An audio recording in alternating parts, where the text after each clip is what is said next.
ગુજરાતમાં ઓબીસી અનામતના લાભોમાં મોટી અસમાનતા।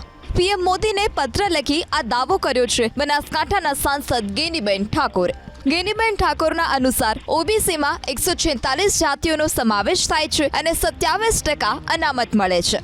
જોકે 27% અનામતમાંથી 90%થી વધુ લાભ તો માત્ર 5-10 જાતિઓ જ લઈ લે છે, જ્યારે અન્ય જાતિઓને 1-2% જ લાભ મળે છે। ગેનીબેન ઠાકોરે માંગ કરી કે ઓબીસીને મળતા 27% અનામતમાંથી છેલ્લા 20 વર્ષમાં કઈ જાતિને કેટલો લાભ મળ્યો તેનો સર્વે કરી ઓબીસી અનામતને 2 ભાગમાં વહેંચવામાં આવે।